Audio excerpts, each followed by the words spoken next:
In the fog-covered coastal town of Norchester, silence was broken only by the rhythmic ticking of 100 clocks inside the small shop called Harlan's Timepiece.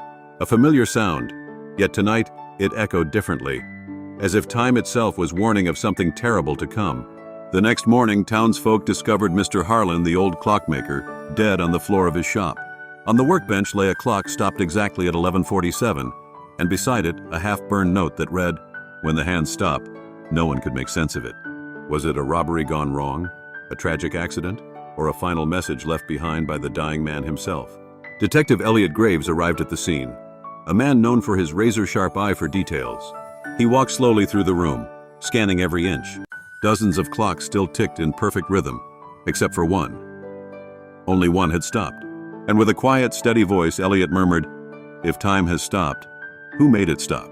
There were no signs of struggle, no money missing. But on the victim's hand, Elliot noticed a smear of black oil, the kind used for antique clock gears. Following the trace, he found a small toolbox with 3 special keys inside. Yet one key was missing. The first suspect was Clara, Harlan's young apprentice.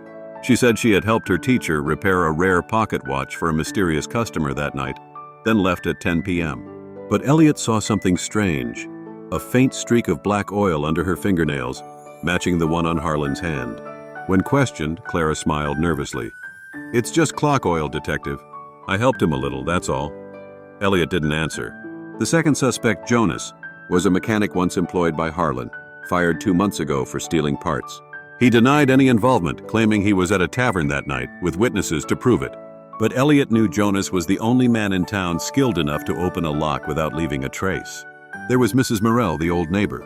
She said she'd heard a clock crash to the floor around midnight, but thought it was just the wind. When Elliot asked how she knew it was midnight, she replied, "Because my clock struck 12 right after the noise." That detail made Elliot stop cold. He remembered that her clock, the one Harlan had repaired years ago, always ran 13 minutes slow. If she truly heard the noise just before midnight, that would place it precisely at 11:47, the same time the stopped clock showed. He closed his eyes for a moment, taking in the weight of that realization. Something wasn't right. This wasn't a random death. Someone had chosen that time, 11:47, for a reason. Someone wanted the clock to stop. Exactly then, Elliot stepped outside into the thick mist, the cold air biting his lungs. He looked at the pocket watch in his hand, the second hand ticking slowly forward. Softly, he whispered, "If Mr. Harlan truly left a message, I'll find it." Night fell again over Norchester. Behind the locked door of the clock shop, a shadowy figure crept inside, and soon the ticking returned. But this time, it sounded like a countdown. When the hands stopped, those words had never felt so alive.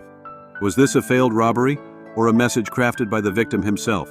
3 suspects, 3 motives, but only one touched the clock that stopped time. Who do you think is the killer?